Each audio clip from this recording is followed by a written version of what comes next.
पिता का बहुत समय जेल में निकल गया, नहीं तो मुझे लगता है कि अगर मेन रोड वो उतना समय में बनवा लिए तो क्षेत्र के अंदर अंदर भी वो रोड बनवा चुके होते। मेरे पापा बाहुबली हैं और बाय इज्जत वो बाहुबली हैं।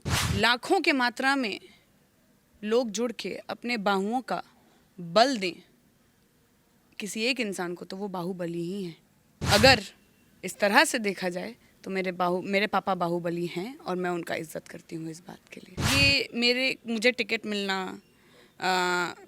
मेरे लिए लड़ना, सरकार से लड़ना, पार्टी से लड़ना कि नहीं टिकट इनको मिलना चाहिए, ये लोगों ने किया है। मेरे पापा जब थे तो उन्होंने मॉडल स्कूल योजना निकाला था, जो कि आप सब लोग जानते होंगे। मेरे पापा जब सरकार में थे तब ये चीज़ निकाली गई थी और जिसके तहत बहुत बच्चे उस वक्त एजुकेशन लेना चालू भी किए। पर अब जो हालत हो रही है सरकारी स्कूल्स की, वहाँ पे buildings are not that good and शायद बहुत जगहों पे पढ़ाई उतनी अच्छी नहीं हो पा रही है, जिसको मैं सुधारना चाहूँगी। Always missing him, always missing him. कौन अपने पापा को मिस नहीं करता।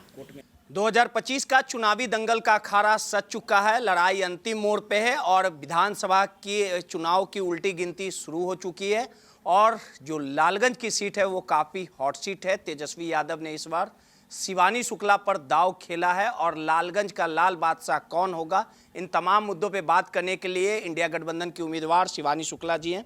शिवानी शुक्ला जी, कहते हैं कि बिहार के बच्चे बच्चे में राजनीति की जो जानकारियाँ होती है वो भरी रहती है और लालगंज का जो चुनाव रहेगा वो 243 सीटों पे सबसे हॉट सीट रहेगा और तेजस्वी यादव जो खुद युवा हैं, रोजगार की बात कर रहे हैं और लगातार ये कयास लगाए जा रहे थे कि युवा को ही हर एक जगह से कैंडिडेट दिया जाएगा। आपको लालगंज से कैंडिडेट देने का काम तेजस्वी यादव ने किया है और तेजस्वी यादव ने भरोसा भी जताया और आरजेडी वाले कहने वाले ये भी कह रहे हैं कि इस बार लालगंज का बादशाह शिवानी शुक्ला ही होगी। Thank you. मतलब ये तो आप ही ने बताया, तो मैं इस पे और क्या मॉल जो हवाओं के रूप हवा लोग डिसाइड करता है। मैं अपने एफर्ट्स, मैं अपने मेहनत में बिलीव करती हूँ। कैसा लग रहा है लोगों का माहौल, लोगों के बीच में जा रही हैं, किस तरह से रिस्पांस मिल रहा है? और आपके पापा जो हैं 4 बार से यहाँ विधायक रहे हैं। देखिए, मेरे पापा मेरी माँ ने बहुत कुछ किया है लालगंज के लिए।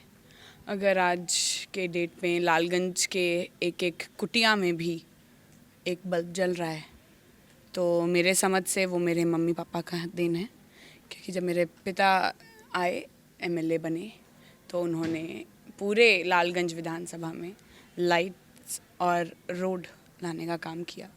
मेरे पिता का बहुत समय जेल में निकल गया, नहीं तो मुझे लगता है कि अगर मेन रोड वो उतना समय में बनवा लिए तो क्षेत्र के अंदर अंदर भी वो रोड बनवा चुके होते। लेकिन बाहुबली का टैग लगा रहे हैं आपके पिता पे, कह रहे हैं कि जेल गए हैं, इस तरह का आरोप है। सर अगेन सवालों के घेरे में ले रहे हैं आपके पिता के। मेरे पापा बाहुबली हैं और बाय इज्जत वो बाहुबली हैं, क्योंकि जब बाहुबली का मतलब मैंने पहले भी बोला है और अब आज भी बोलूँगी, जिसके साथ लाखों के मात्रा में लोग जुड़ के अपने बाहुओं का बल दें किसी एक इंसान को तो वो बाहुबली ही हैं। और अगर इस तरह से देखा जाए तो मेरे पापा बाहुबली हैं और मैं उनका इज्जत करती हूँ इस बात के लिए। लेकिन ये प्लेटफॉर्म है तो मैं ये बोलना चाहूँगी कि बीट एनीबडी, टिप्पणी इज़ नॉट राइट, ठीक है। आप अपने तरफ से अपने लोगों के लिए क्या कर रहे हैं, that should be your main point. आप देखो ना, तेजस्वी जी को देखो, क्या वो मुद्दे के बाद के अलावा कुछ और बात करते हैं? ऐसे ही नहीं। क्या मेरे को आपने कभी पहले सुना किसी और के ऊपर कोई टिप्पणी करते हुए? नहीं, मैं टिप्पणी नहीं करना चाहती सर। मैं अपने काम में बिलीव करती हूँ, मैं काम करना चाहती हूँ। एक सवाल उठता है, अमूमन देखा जाता है कि अगर कोई युवा अगर बाहर में पढ़ाई करते हैं, लंदन में आपकी पढ़ाई हुई है, तो वो बिहार से अगर ताल्लुक़ रखते हैं, वो बिहार नहीं आना चाहते, बाहर ही सेटल हो जाना चाहते हैं। लेकिन आपने लंदन से पढ़ाई की, हायर एजुकेशन है आपका, उसके बाद भी आप लालगंज लौटी जनता की सेवा के लिए। क्या कुछ सर प्लानिंग मैं अपने घर क्यों नहीं आऊँगी? कोई अपने घर कैसे नहीं जाएगा? चुनाव लड़ना नहीं चाहते? वो तो मैंने सोचा ही नहीं था सर, चुनाव लड़ने की बात। पूछो, मेरे भैया हैं यहाँ पे। जब मेरा नाम चुनावी खेल में, क्षेत्र में आया भी नहीं था, तब से ये मुझे जान रहे हैं। और तब मैं अपनी माँ ही के सपोर्ट में आई हुई थी। एंड मैं माँ ही के सपोर्ट के लिए आई थी।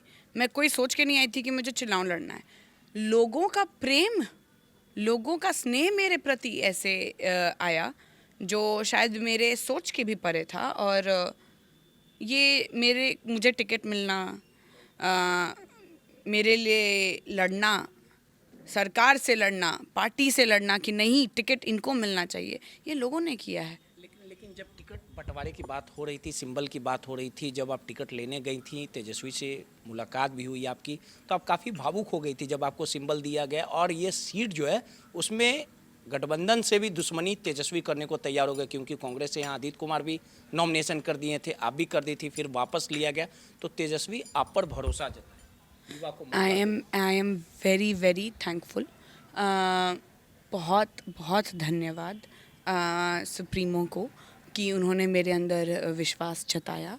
एंड मैं अब चाहूँगी कि मैं उसी विश्वास पे खड़ी उतरूँ। एक सवाल, आखिरी सवाल। बिहार की राजनीति जाति पर आधारित होती है, जातिवाद पूरी तरह से हावी होती है। अमूमन ये कहा जाता है कि भूमियार समाज जो है वो कोर वोटर है बीजेपी का। M22 के समीकरण के बदौलत लालू जी सत्ता तक पहुंचे। तेजस्वी जब बागडोर संभाले, वो बोले कि A to Z की पार्टी है। तो आखिर वाकई में जो आरोप बीजेपी के रहते हैं कि आरजेडी जो है, लालू यादव जो है, वो भूरा बाल साफ करने की बात करते थे, कि चीज़ें बदल चुकी है अब तेजस्वी के आने के बाद। सर, जब आप बोल ही रहे हैं कि चीज़ें बदल चुकी हैं, तो मैं एक मिनट, आपने अभी बोला कि चीज़ें बदल चुकी हैं तेजस्वी जी के आने के बाद, तो आपको क्यों लगता है कि मुझ जैसी पढ़ी लिखी लड़की जातिवाद पे कभी भी कोई कमेंट करेगी? मैं नहीं करूँगी सर। मैं जातिवाद में बिलीफ नहीं रखती। मैं इस चीज़ में बिलीफ रखती हूँ कि हर एक इंसान है और उसको वैसे ही दर्जा और इज्जत मिलनी चाहिए। चाचा और भतीजे में डायरेक्ट मुकाबला है। भतीजा को ना, तेजस्वी भतीजा है, चाचा नीतीश। ओह, वो तो उनका इक्वेशन है, उस पर मैं क्यों बोलूं? अरे आपको क्या लगता है कि नीतीश कुमार जो अनुभवी है, 2 दशकों से बिहार के मुख्यमंत्री हैं, लेकिन वर्तमान में जो हालात है, बेबस है, उनके जो कारनामे हैं जो सामने आ रहे हैं? सर, मैंने रिपीटेडली कहा है कि नीतीश जी ने भी अच्छे काम किए हैं अपने फर्स्ट 10 ईयर्स में, ठीक है। एंड मैं अभी भी रिपीट करके कह रही हूँ कि उन्होंने अच्छे काम किए हैं। आई डोंट नो कि वो पिछले 10 साल से क्यों चुप हैं, और वो जो उनके अनुभव हैं वो अब क्षेत्र में दिखता क्यों नहीं है।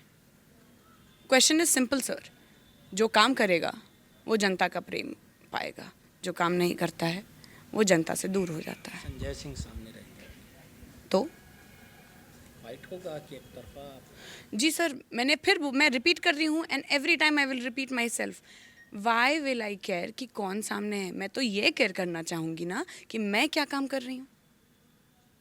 क्या मैं अपने लोगों के लिए काम नहीं करना चाहूँगी? आप खुद बोल रहे हैं कि मैं बाहर से पढ़ के आई, मैं अपने क्षेत्र में, अपने गांव में वापस आई, तो इसका मतलब मुझे लगाव तो है अपने गांव से। अच्छा, आप क्षेत्र में भ्रमण कर रही होंगी, वो 2 से 3 काम जो लालगंज में नहीं हो पाया है और आपके पिता के अधूरे सपने हैं कि हाँ ये काम करना, एजुकेशन हो, हेल्थ हो, वो चीज़ पूरा करिएगा। जैसे ही आपको जनता आशीर्वाद देती है, विधायक बनती है, आप घूमी होंगी, लोगों से बात की होंगी वैसे तो। बिल्कुल सर। मेरे पापा जब थे तो उन्होंने मॉडल स्कूल योजना निकाला था, जो कि आप सब लोग जानते होंगे।